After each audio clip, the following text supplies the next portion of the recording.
Puede tomar su asiento. Y también un saludo a los que nos están viendo desde casa, desde su dispositivo. Bien, felices, contentos, bendecidos. Yo hoy me siento un poco emocionado porque lo que hoy vamos a compartir, lo que yo quiero compartir, lo que el Espíritu Santo quiere hablar, es un tema algo inquietante. Y no sé si ustedes han visto en algunas ocasiones que cuando hay una película hay una advertencia. ¿Quiénes han visto eso? Es para mayores de 18 años, puede provocar esto, puede provocar lo otro. ¿Sí? ¿Lo han visto? Pues yo tengo algo que decir hoy. Es apta para toda la familia y tras de todo hay algo que me incomoda un poquito, que me pone un toque a dudar. Y es que la palabra que hoy el Espíritu Santo quiere darnos puede provocar inquietud en el espíritu. Estamos viviendo en un mundo en el cual la iglesia desde hace un tiempo ha dormido. Que se vengan los cultos, que las iglesias se llenen, que los templos sean llenos o que la gente cante, brinque, salte o llore, no significa que exista una iglesia despierta. Estamos viviendo tiempos donde el sueño que el enemigo ha querido poner en todo el mundo lo ha hecho y lo ha logrado.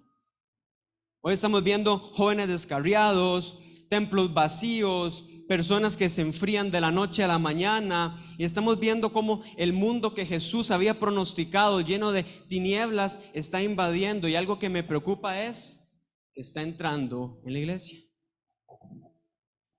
Por eso yo quiero que usted me acompañe al libro de Juan, primera de Juan, la primera carta del apóstol Juan, capítulo 2, versos del 3 al 6.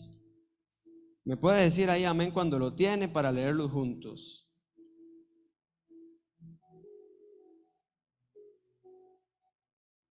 Primera carta de Juan, capítulo 2,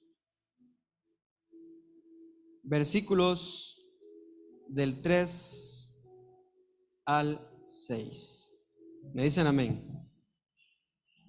Gloria a Dios. Vamos a leerlo y dice: y en esto sabemos que nosotros le conocemos y que si guardamos sus mandamientos. El 4 dice: el que dice yo le conozco y no guarda sus mandamientos, él tal es mentiroso y la verdad no está en él.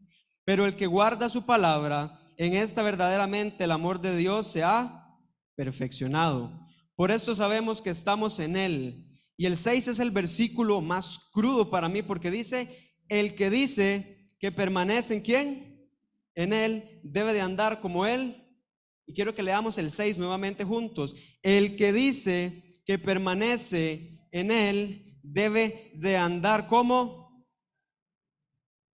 Duras esta palabra, dijeron los apóstoles.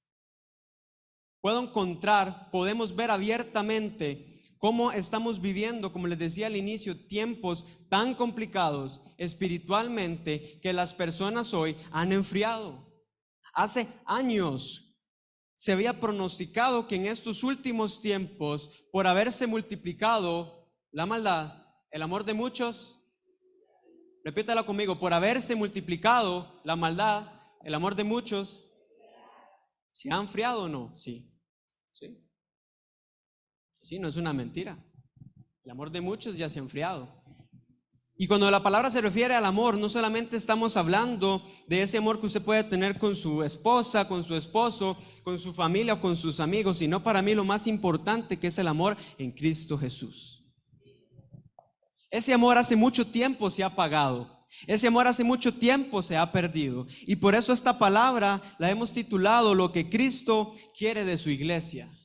Porque hoy hay una exigencia que Jesús quiere con nosotros, porque ciertamente nosotros pensamos que por hacernos llamar o por decir que somos cristianos, tenemos garantizada la salvación, tenemos garantizado el gozo, tenemos garantizada la alegría y entre tantas cosas. Pero la realidad es totalmente otra. La realidad es que cuando estamos en Cristo Jesús debemos de cumplir leyes y debemos de cumplir cosas que están establecidas en la palabra para que las promesas de Dios se cumplan en nosotros. Quiero que pueda usted entender y analizar dos términos de los cuales hoy vamos a estar compartiendo. Tengo un poco la boca seca, así que me disculpen. Bueno, esos dos términos son, número uno, el pecado. Diga conmigo, el pecado. Número dos, el evangelio. Esas son las dos cosas, los dos requisitos de un cristiano para estos días. Porque ciertamente a todos nos encanta que nos prediquen del amor de Dios, nos encantan que nos digan de la prosperidad, nos encanta que nos prediquen de que vamos a ser sanos, nos encanta que nos prediquen de la alegría, de la motivación, y usted ve gente que hace amén. Pero cuando entramos en temas fuertes como el pecado, es cuando uno encuentra silencio, caras serias, o van a decir, pero eso ya yo lo vi hace años. En una escuela dominical, cuando me enseñaron que el diablo me quería jalar las patas. Y es la excusa de muchos. Yo ya sé que es el pecado, yo ya sé que es la corrupción, pero es que el pecado atrae la maldición y por ende la muerte segunda. Yo lo que estoy empezando a hablar, lo que quiero que usted comprenda es que existe la muerte segunda. Yo lo que quiero es que usted recuerde que su alma vale más que esta vida física. Yo lo que quiero que usted empiece a comprender es que Cristo ha puesto un establecimiento para que seamos salvos, sí, por medio de su sacrificio, pero ha puesto lecciones de vida para que nosotros aprendamos a caminar en el Espíritu sin desviarnos. Lo preocupante es que en la iglesia, y cuando me refiero a la iglesia, más adelante vamos a verlo, hablamos de todos nosotros en conjunto como cuerpo de Cristo. Y en la iglesia el pecado ha entrado. Sí, que sí, todos somos pecadores, todos fallamos. Pablo de hecho nos dice que no hay un justo. Todos pecamos, todos fallamos, todos tenemos errores, todos tenemos defectos, pero hay algo diferente, y es que está esta diferencia entre pecar y practicar el pecado. Todos pecamos porque desde el Edén heredamos una naturaleza humana pecaminosa.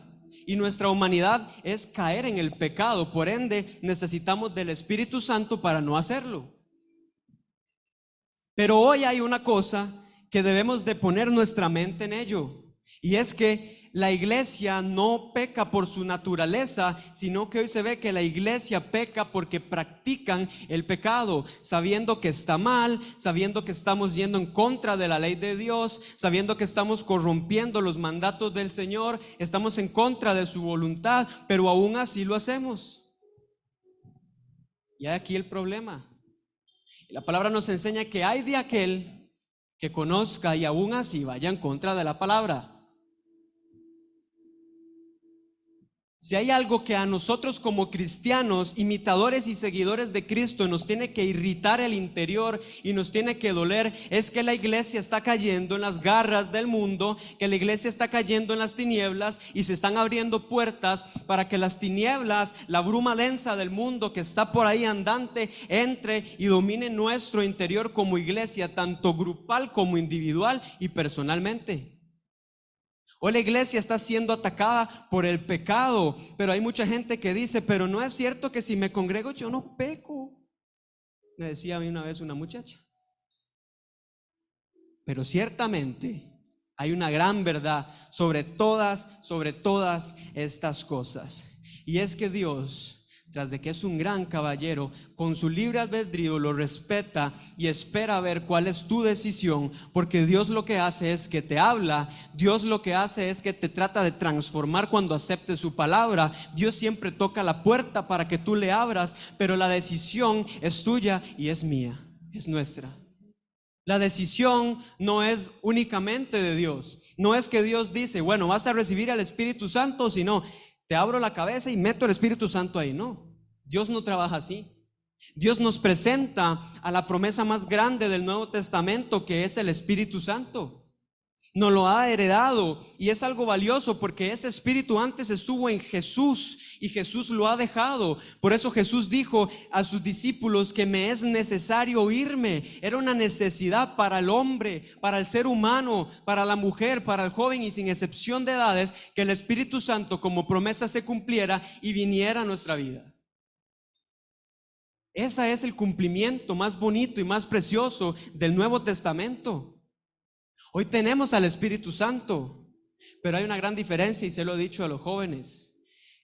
Una cosa es que yo tenga el Espíritu Santo en mi interior y otra cosa es que el Espíritu Santo me acompañe.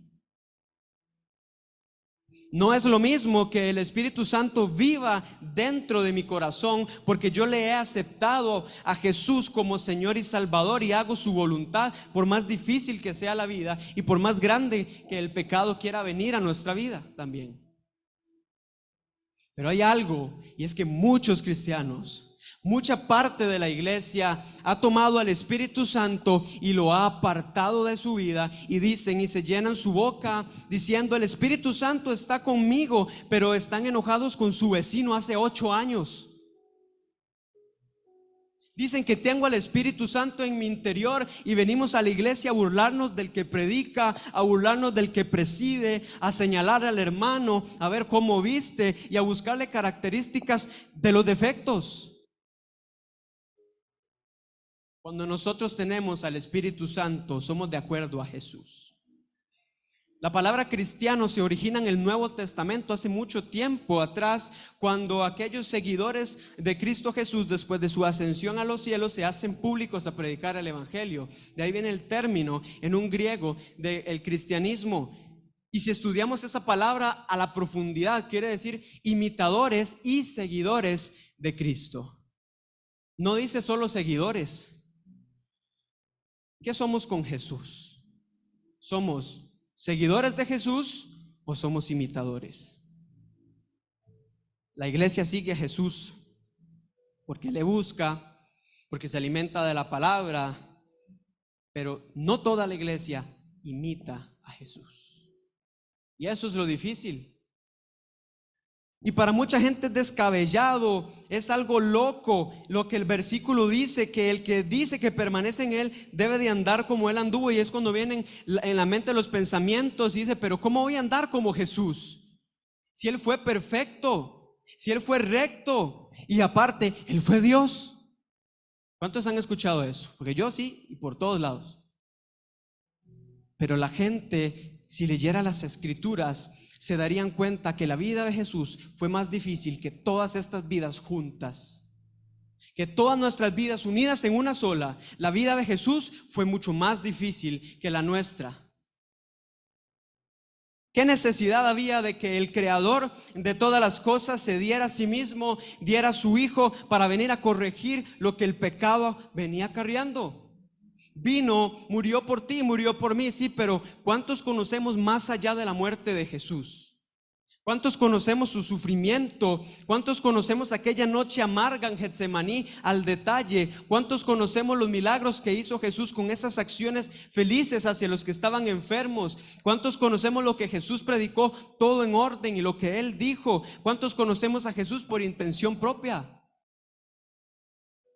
Porque hoy la iglesia conoce a Jesús por lo que se predica, pero no por una intención de buscarle. No es lo mismo. Y aparte vuelvo a repetir otra cosa que en una ocasión le dije a unos jóvenes, y es que no es lo mismo conocer a Jesús y no es lo mismo conocer de Jesús. Porque todos, aún un ateo, conoce de Jesús. Porque tratan de negar su existencia, aún así reconocen que Jesús es. Todos conocen de Jesús, pero no todos conocen a Jesús. Y eso es fuerte, ¿no? Sí. Para mí es muy fuerte. Jesús no es un objeto, Jesús no es una revista, Jesús no son hojas, Jesús no es un crucifijo, Jesús no es un símbolo, Jesús es desde el principio. Jesús, por medio de Él y para Él fueron creadas todas las cosas. Él fue el ángel de Jehová en el Antiguo Testamento, revelándose a los hombres. Él fue el que vino y se puso en nuestra posición y se formó como un hombre, como un humano de carne y hueso. Tuvo sentimientos, tuvo cerebro, tuvo una memoria igual a la suya, igual a la mía. Se puso en nuestros zapatos, vivió, sufrió. Incluso la palabra nos enseña cómo Jesús lloró. Incluso también Jesús dice que cuando estaba en esa noche en Getsemaní, amarga esa noche, Él tuvo que tomar de esa copa amarga del Padre, que esa copa estaba compuesta por la ira de Dios al mundo. Y la tomó para que tú y yo hoy no tengamos que tomar esa copa. Pero esto es un criterio que la gente dice amén, gloria a Dios, o ni siquiera dicen nada, y cuando salimos de este lugar o en otras congregaciones cuando se predica lo mismo, se sale de ese lugar y estamos iguales, porque no hay un corazón que se abra realmente y se humille delante de la presencia de Dios. Y el pecado atrae la maldición y la muerte segunda. Lo preocupante es que la iglesia ha permitido que las tinieblas entren a un lugar sagrado. La definición de pecado está en Primera de Juan, no lo vamos a leer, nada más se los voy a parafrasear. En Primera de Juan, capítulo 3, versículo 4, y nos hace entender que el pecado es una ruptura de la ley. Si usted gusta puede buscarlo para que vean que no estoy hablando mentiras. Primera de Juan, ahí mismo donde estábamos al inicio, pero ahora capítulo 3 y versículo 4. Capítulo 3 y verso 4. Dice: todo aquel que comete pecado infringe también la ley, pues el pecado es infracción de la ley. Y vamos a hablar un poquito de leyes. En este mundo terrenal, físico, hay leyes humanas, ¿cierto? Si yo salgo a manejar una motocicleta que no tiene placas, evidentemente estoy en contra de la ley. ¿Y qué me van a hacer? ¿Me van a perdonar eso si un tráfico me ve? Evidentemente no. Posiblemente hasta la moto me quite, hasta luego todo. Aquí hay leyes que no podemos violar, esas leyes en este país, en Latinoamérica, América, todos los continentes, en todo el mundo hay leyes presidenciales, de gobierno, hay leyes que están establecidas de seguridad, de política, constitucionales, entre tantas leyes que tenemos en este mundo. Y todas esas leyes la gente tiene que atacarse a cumplirlas y no violarlas sí o sí. Porque saben que si esa ley se infringe, si se viola esa ley, va a haber un ¿qué? Un castigo y una suspensión de algo, va a haber una consecuencia. Pero ¿qué tal y si hablamos de las leyes espirituales? Porque Dios ha puesto leyes espirituales en esta vida, en el universo y en este mundo.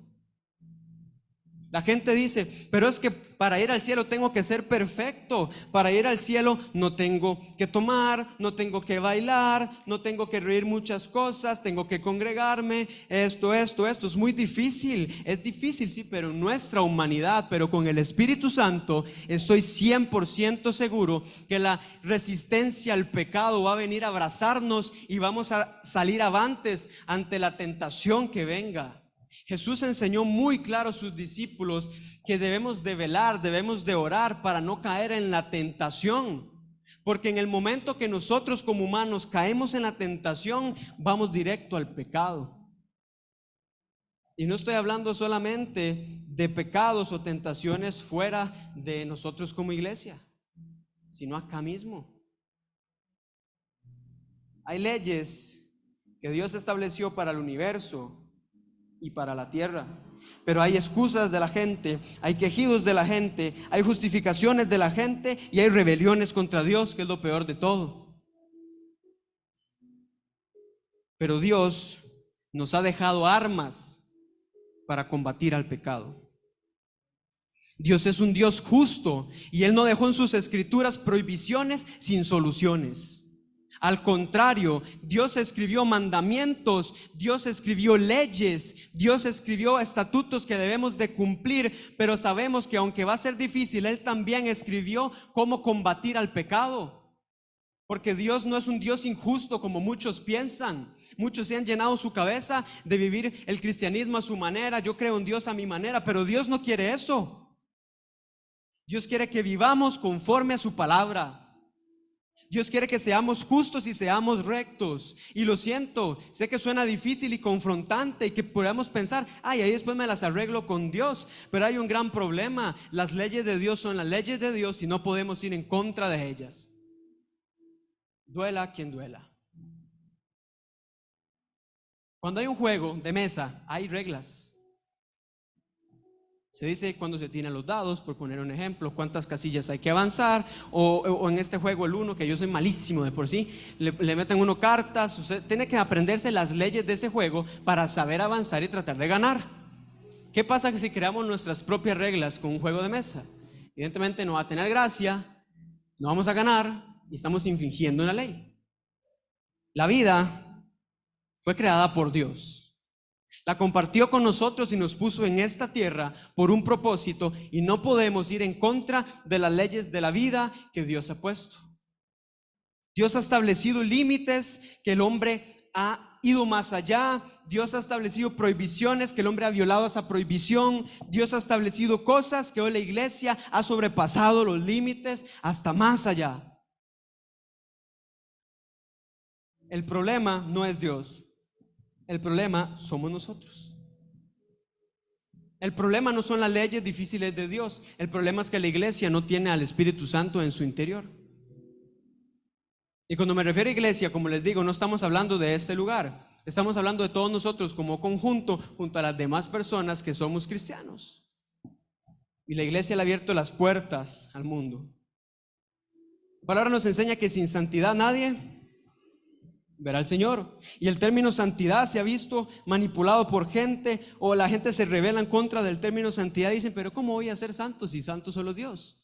Pero la santidad que Dios ha dejado para el hombre es distinta. Y la santidad que Dios ha dejado es que aunque el pecado esté en esta tierra, debemos de levantarnos 1, 2 o 3 veces de este mismo pecado si caemos, porque tenemos que encontrar la victoria en Cristo Jesús. Y el martirio de Cristo, el sacrificio de Cristo en aquel madero no fue en vano, fue para pagar el precio y para que usted y yo hoy tengamos una oportunidad de acercarnos a Dios con confianza, de acercarnos a Dios con la justificación y de acercarnos a Dios sin límites y sin miedos.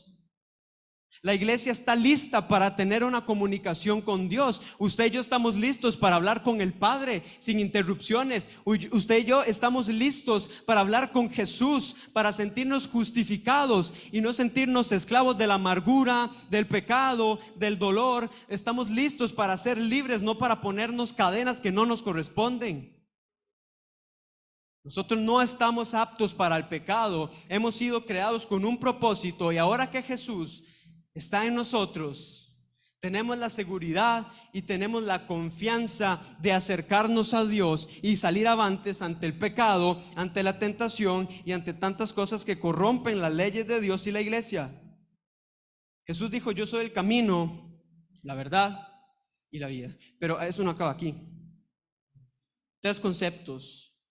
Es la verdad. Eso me llena mucho. La verdad de este mundo es Jesús. La verdad de nuestra vida espiritual es Jesús. Y sin Jesús, la palabra nos dice algo que es amargo también para el hombre, porque sin Él nadie, complételo usted conmigo, sin Él nadie, no conoceremos al Padre, no iremos a Dios, no disfrutaremos con Dios, no reinaremos con Dios como el Apocalipsis lo establece, sí. No vamos en Jesús.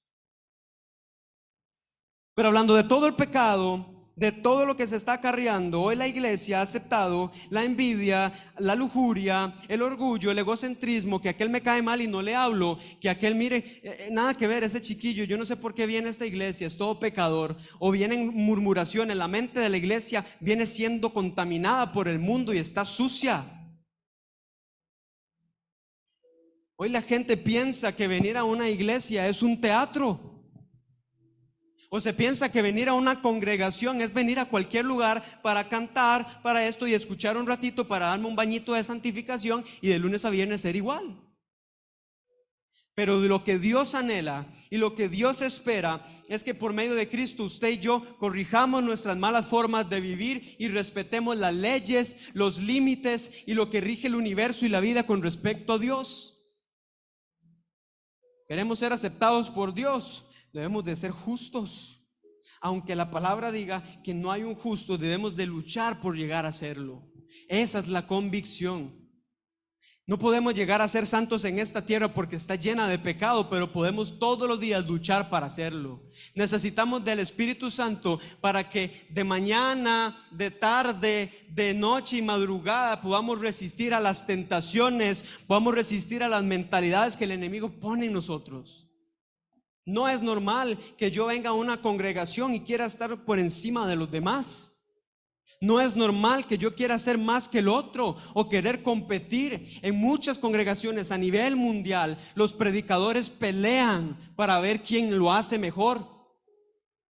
Entre los ministros, cuando usted ve los de los grupos de alabanza, hay unos que cierran los ojos y lo inspiran a uno de una manera, pero eso lo hacen por sobresalir entre todos los demás. Usted ve gente que está siendo corrompida por el enemigo, pero aún así van a tratar de criticar al otro, a señalar al otro, y esto no está bien. Esto es un problema que usted y yo, que todos juntos como iglesia hemos permitido que se haga y que se siga haciendo. Usted y yo hemos cometido errores porque somos pecadores. Y perdón si esto está irritando a alguien, lo anuncié al principio. Pero es que cuando Dios habla, cuando Dios establece sus leyes, es cuando el corazón del hombre tiene que arrepentirse, buscar a Jesucristo, corregirse y que su mente de un pronto a otro cambie para siempre. Porque el objetivo de Cristo para con nosotros es que podamos disfrutar con Él una eternidad. Pero no solamente eso, sino que como hermanos nos protejamos acá juntos, nos apoyemos, nos cuidemos, nos alimentemos espiritualmente, nos abracemos, porque el anhelo de Jesús es tener una iglesia unida. El anhelo de Jesús no es que yo no le hable a un amigo. El anhelo de Jesús no es que yo venga aquí y trate de ser superior a los demás. El anhelo de Jesús no es eso. El anhelo de Jesús es el amor y la unión, porque la Biblia dice que el amor sobrepasa todo lo negativo, el odio, la amargura, el rencor, el resentimiento y tantas cosas. Y la pregunta que les hago, iglesia, es: ¿cómo estamos con Jesús? ¿Estamos siendo justos o injustos? ¿Estamos tratando de sanar nuestro interior o guardar orgullo, resentimiento y enojo? Pero tras de todo lo que sucede, hay algo importante, y es la segunda palabra que le dije en el principio, que es evangelio, que del hebreo viene siendo buenas nuevas y en nuestro idioma actual buenas noticias. Y aquí es donde la gente ya se va a empezar a poner contenta, porque los veo un poco tristes. Vamos al libro de Romanos, por favor. Vamos al libro de Romanos capítulo 5.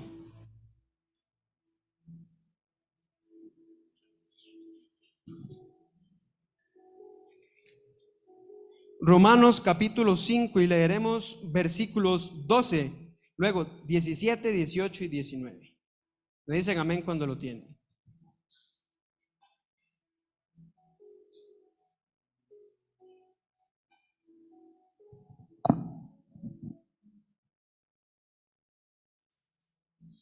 Dice así la palabra en el versículo 12. Luego brincaremos al 17, 18 y 19. El título dice Adán y Cristo. Por tanto, como el pecado entró en el mundo por un hombre, y por el pecado la muerte, así la muerte pasó a todos los hombres, por cuanto todos pecaron. ¿Estamos claros con eso? Vamos al 17, versículo 17, dice: pues si la transgresión de uno solo reinó la muerte, mucho más reinarán en vida por uno solo, Jesucristo, los que reciben la abundancia de la gracia y el don de la justicia. Así que, como por la transgresión de uno vino la condenación a todos los hombres, de la misma manera, quiero que lo lea conmigo, de la misma manera, ¿por qué? Por la justicia de uno vino a todos los hombres, ¿qué? La justificación de vida, porque así como por la desobediencia de un hombre los muchos fueron constituidos pecadores, así también por la obediencia de uno los muchos serán constituidos justos. Y yo quiero que le demos un aplauso a Jesús, porque ha hecho cosas maravillosas, porque las buenas nuevas, porque el evangelio ha venido a nuestra vida, porque Él se puso en nuestra posición para venir y sufrir y pagar ese precio, y que hoy podamos escuchar las buenas nuevas. No todo es condenación, no todo es tristeza, no todo es amargura, no todo es dolor, no todo son ataduras. Le digo una cosa: Cristo preparó el camino para que vivamos libres, o el camino para que vivamos plenos, para que vivamos felices, para que gritemos gloria a Dios, para que seamos como Job, que a pesar de la prueba vivamos conforme a Cristo, y que a pesar de todo lo negativo que venga, sepas que tienes salvación a ese problema, que ese problema tiene salida, que lo que tú tengas, lo que estés afrontando va a tener una segura solución, y que el pecado no tiene que estar amargando tu vida. Muchos piensan que Jesús es un personaje amargado o que quizás Jesús es como un dictador, pero Jesús es amor puro. Y Jesús hoy no viene a juzgarte. Jesús hoy no viene a señalar tus pecados, no viene a tomar tus pecados y enseñártelos. Jesús viene a decirte: yo te he perdonado, tengo un camino para ti, y lo mejor de todo, un destino con promesa que no puedes imaginarte, pero vendrá. Y de eso ten seguridad, de que Jesús tiene un propósito que sobrepasa nuestra mente, nuestros entendimientos, y los propósitos en Cristo Jesús son tan beneficiosos que testificaremos la gloria de Dios. Hay pecados, hay envidia, hay odio, hay tantas cosas, pero sobre eso está Jesús. Yo quiero que cierre un toquecito sus ojos y imagine algo. Cierra sus ojos, por favor. El que me vea, le diga al pastor. Cerremos los ojos. Imagínense muchas palabras. Una que dice odio, otra que dice amargura, vaya ordenándolas ahí. Otra que dice aberraciones sexuales, otra que dice pensamientos negativos, otros que dicen ateísmo. Imagine todas las palabras negativas del pecado y hágalas como si fuera el suelo, ordénalas como si fuera el suelo. Y ahora quiero que imagine sobre esas palabras la cruz de Cristo. Quiero que imagine la cruz de Cristo y que imagine cómo la sangre de ese madero iba corriendo, y donde cae en ese suelo va borrando palabra por palabra que estaba establecida con pecado. Ya pueden abrir sus ojos, qué bonitos se veían todos.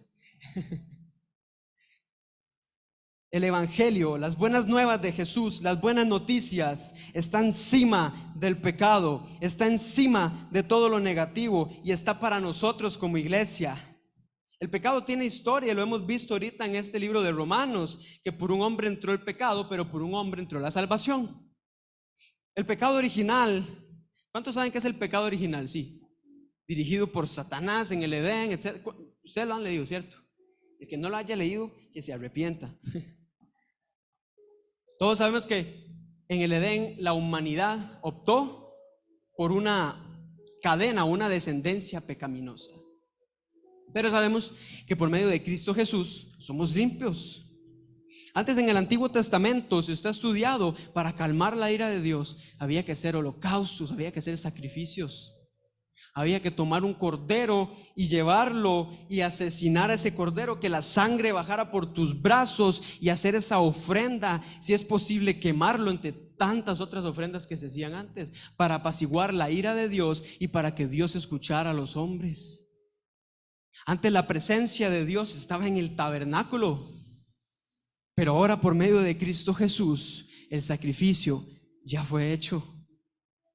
Ahora por medio de Cristo Jesús la presencia de Dios no está únicamente en un lugar. La presencia de Dios puede estar dentro de ti, dentro de mí, por medio del Espíritu de Dios. Ya no tenemos que ir a un templo a matar un animal y sacrificar o a buscar la presencia de Dios. Ahora lo que tenemos que hacer es encerrarnos en nuestro cuarto, buscar un lugar de intimidad, arrodillarnos y tener la certeza de que Jesús escucha, de que el Padre escucha, y que el Espíritu Santo, siendo la misma presencia del Dios viviente, está en ti, está en mí. Ya no hay necesidad de estarnos amargando la vida con el pecado únicamente, o limitarnos a la presencia de Dios, porque nosotros como humanos nos limitamos a Dios, al acceso de Dios.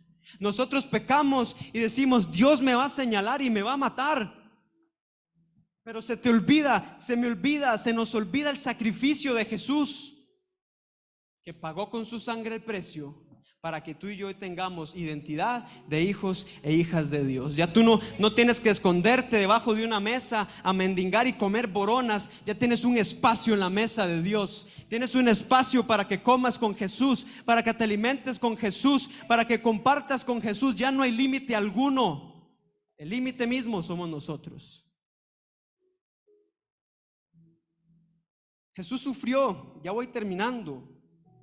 Jesús sufrió desde que nació. ¿Y cómo desde que nació? Ustedes saben dónde nació Jesús, ¿cierto? En Belén, en un pesebre. Un pesebre es la estructura de madera con alguna, bueno, es honda, para darle de comer a los animales. Esa es la verdadera realidad de un pesebre. Un pesebre no se limpiaba. Los pesebres, para apaciguar los malos olores, había que poner paja sobre ellos, para que el olor a la descomposición de la comida que se le daba a los animales no apestara tanto. y ahí pusieron a Jesús, siendo el rey, siendo el creador de todas las cosas, siendo más que nosotros, se hizo menos. Se puso en un pesebre que olía hediondo, horrible, donde probablemente habían moscas rodeando sus malos olores, en un establo donde tenían animales, donde habían heces de animales. Hay que ser realistas, un lugar asqueroso para cualquiera de nosotros, pero para Jesús fue el primer paso de obediencia para ir a la cruz y salvarte, salvarme, salvarnos. Jesús sufrió, tuvo pasión desde el pesebre hasta la cruz. Y te digo una cosa, si buscas en la Biblia la corona de espinos, vas a encontrarla en Jesús. ¿Cuántos saben lo que significa la corona de espinos?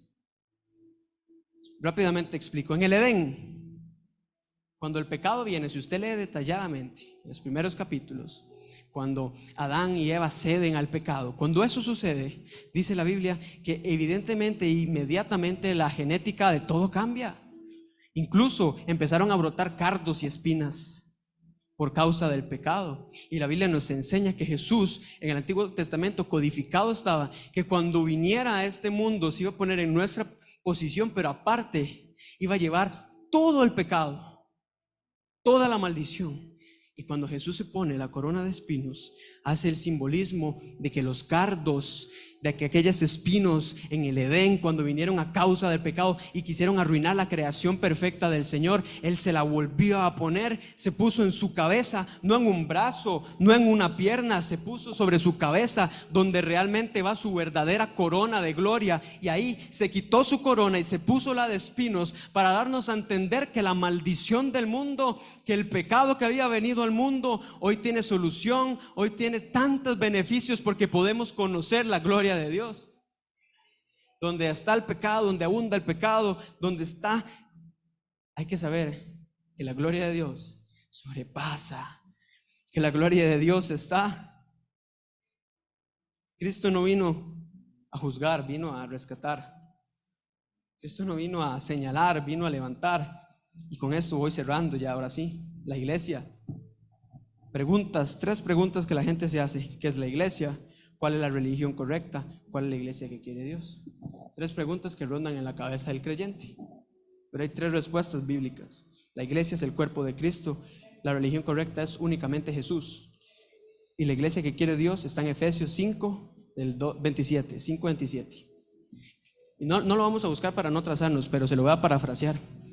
Pablo dice que la iglesia que el Señor busca, que sea recta, justa, sin mancha y sin arruga. Mientras el hombre se pelea que la religión católica es la correcta, que la cristiana es la que va ganando, y sale por allá el hermano mormoncito, que se arrepientan todos, y luego sale un judío por allá. Mientras los hombres pelean por religiones, Jesús dice: ¿y dónde está mi campo? Mientras Jesús está viendo eso que el hombre está haciendo, fomentando, que se pelean y hay desunión en la humanidad por la religión, Jesús está viendo y está diciendo: ¿y mi sacrificio fue en vano? Mientras los hombres se pelean por ver qué es lo correcto, Jesús, siendo el camino, la verdad y la vida, se queda esperando que el hombre lo vuelva a ver y le siga, sabiendo que no debemos de distorsionar el amor de Cristo en la tierra. Hay pecados, hay maldades que nosotros como iglesia aceptamos, ignoramos las buenas nuevas de Jesús. Hemos alejado a Jesús con nuestra propia intención. ¿Cuántas veces Jesús nos ha buscado y nos ha dicho: háblale al hermano que tienes 8 o 10 años de no hablarle, ve y pide perdón, ve y arrepiéntete, ve y haz esto? Pero nuestra amargura y el pecado que hemos aceptado nos ha vuelto duros en contra de eso. Queremos milagros, queremos tantas cosas, pero ¿dónde está Jesús? Sin Jesús el amor no puede prevalecer, sin Jesús las cosas buenas no pueden venir, y sin Jesús, déjame decirte que hay muerte segura. La iglesia debe ser nuestro lugar seguro y de sinceridad. Somos el cuerpo de Cristo, Cristo en la cabeza de ese cuerpo, y el cuerpo lo conformamos nosotros. Si Cristo se quiere mover para este lado, ¿por qué nosotros vamos a este otro?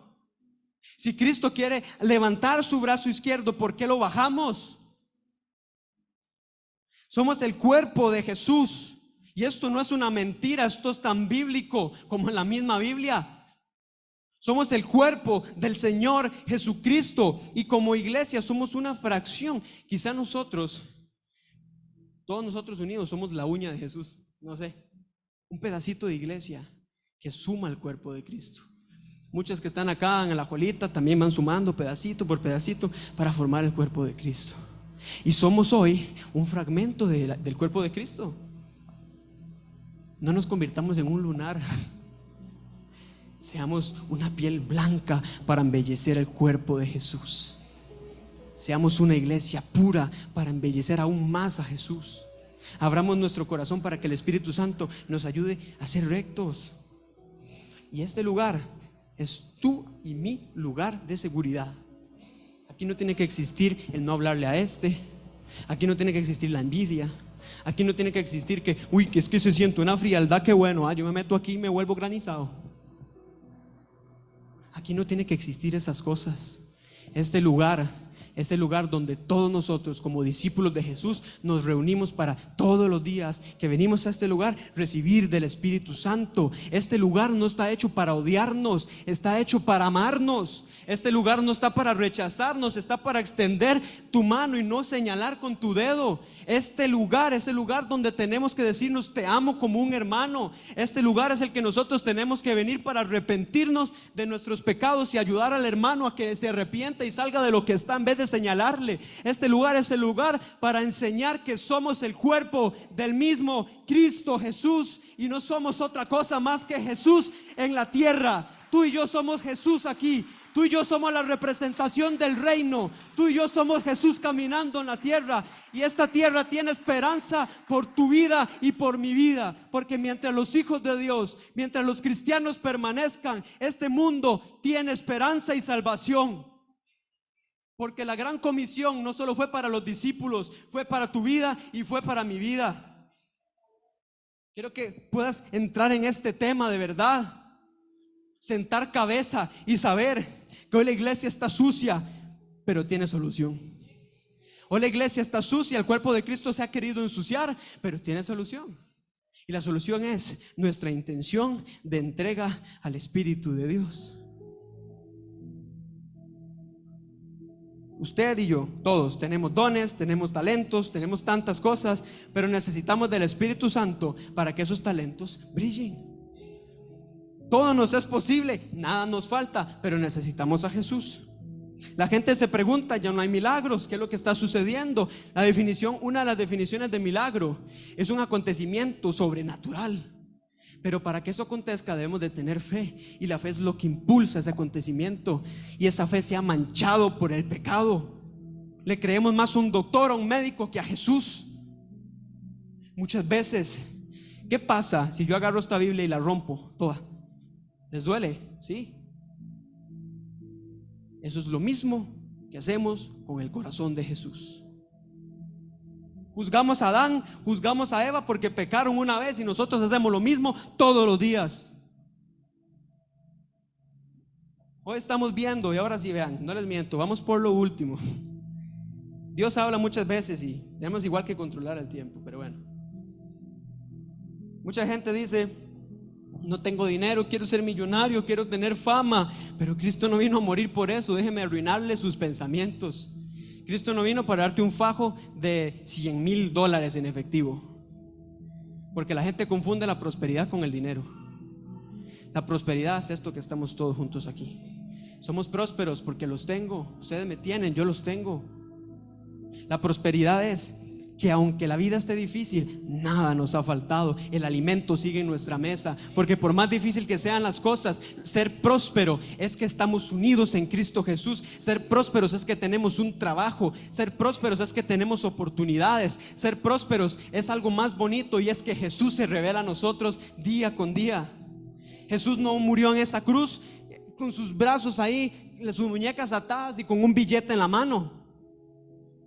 Jesús extendió sus brazos para que entremos en Él. Él no quiere que tú le pidas dinero siempre. Dame dinero, la lotería, Señor, el gordo. El gordo este es el que uno puede pegar. Nuestra fe debe estar depositada en Jesús, No en un hombre, no en un juego, no en nada de eso. Nuestra fe y nuestra confianza debe de estar puesta en Jesús. La gente le dice: Diosito, un trabajo, Diosito. No le digamos Diosito. Él es Dios. Él no es un diosito. Él es el creador. Él es el que hizo cada estrella que tú ves cuando vas conduciendo. Él es el que hizo la posibilidad de que el aire entre por tus pulmones y con oxígeno puedas estar viviendo aquí. Él es Dios. No es un diosito pequeñito. Él no entra en mi bolsa. Más bien nosotros todos juntos entramos en la bolsa de Dios. Dios no es un diosito. Yo creo que ya basta, por favor, de que nosotros le llamemos Diosito. Y los niños le dicen: ay, Diosito. Y así se criaron, y cuando están grandes le dicen Diosito.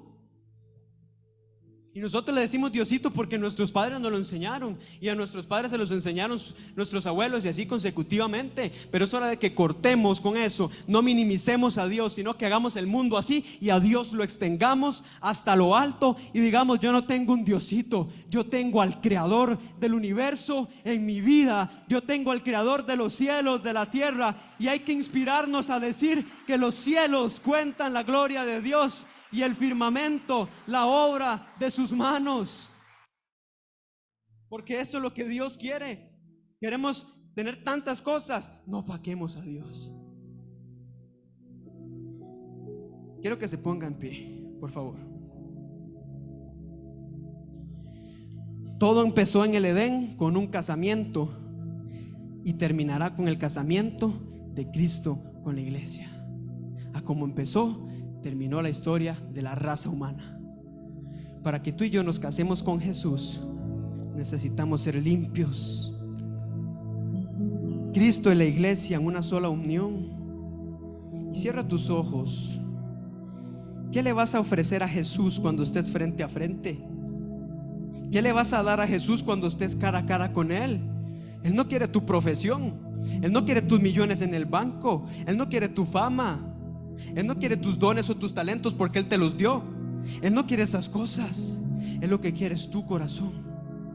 Jesús lo que anhela es que trabajemos en esta tierra para que preparemos nuestro corazón y podamos sacar y dárselo a Jesús en ese momento que estemos cara a cara. Y le digamos: Jesús, aquí tienes mi corazón. No hay orgullo, no hay nada que pueda hacer para resistirme delante de ti. Y te entrego con sinceridad mi alma. Porque la salvación es importante, tu salvación es importante. El Evangelio de Mateo en el capítulo 16 y versículo 26 nos enseña que de nada vale ganar al mundo si perdemos el alma.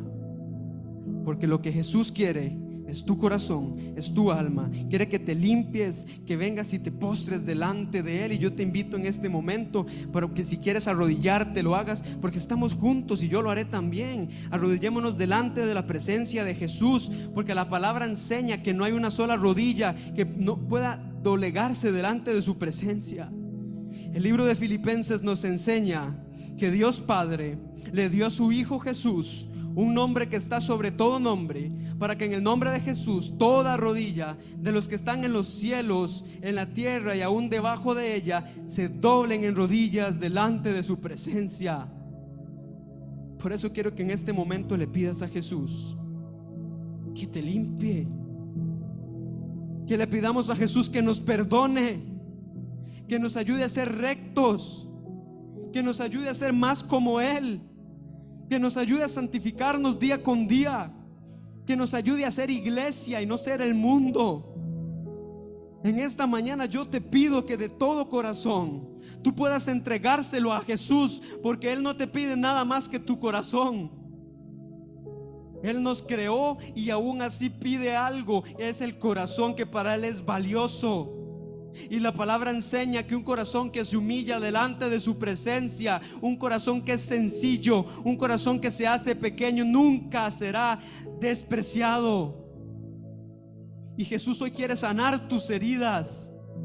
Y Jesús hoy quiere transformar tu vida. Jesús te quiere perdonar, te quiere limpiar, te quiere hacer blanco, sin mancha y sin arruga. Te quiere hacer una persona limpia, te quiere transformar, pero no depende de mí, ni depende solamente de Jesús. Depende de tu vida entregada a Él y tu disposición. Por eso entrega tu vida en esta hora a Jesús una vez más. Oh Padre, en esta mañana, Dios, nos presentamos delante de ti en el nombre de Jesús, ya no como esclavos, sino como hijos. Hoy nos presentamos delante de ti sintiéndonos con confianza. Hoy no tengo vergüenza de acercarme a ti. Hoy no tengo que tener miedo, porque tú no eres grotesco, no eres un dictador, no eres odio, eres amor.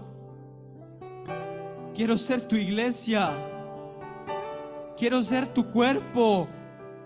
No quiero ser basura del mundo, Jesús. Quiero calzar en ti. Quiero calzar en tu presencia, Jesús. Quiero hacer tu voluntad de hoy en adelante. Quiero arrepentirme. Quiero dejar mi vieja forma de ser. Porque hoy, Jesús, reconocemos que son últimos tiempos, que estás buscando santidad en tu iglesia. Porque el deseo de tu corazón es que nadie se pierda, sino que todos procedan al arrepentimiento. Por eso hoy queremos decirte, Jesús, ya no busques más. Aquí estamos nosotros dispuestos para que nos tomes en cuenta y que podamos calzar con tu cuerpo. Hoy reconocemos que el mundo moderno es difícil, pero que aunque el tiempo pase, aunque el tiempo cambie, tú sigues siendo el mismo y tú no cambias. El mismo Dios que abrió los mares para que el pueblo cruzara en seco. El mismo Dios que estuvo con David en ese momento. El mismo Dios que estuvo con Josué.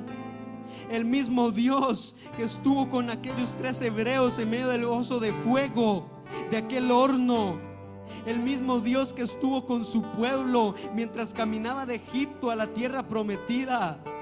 El mismo Dios de Abraham, de Isaac y de Jacob es el que está con nosotros hoy.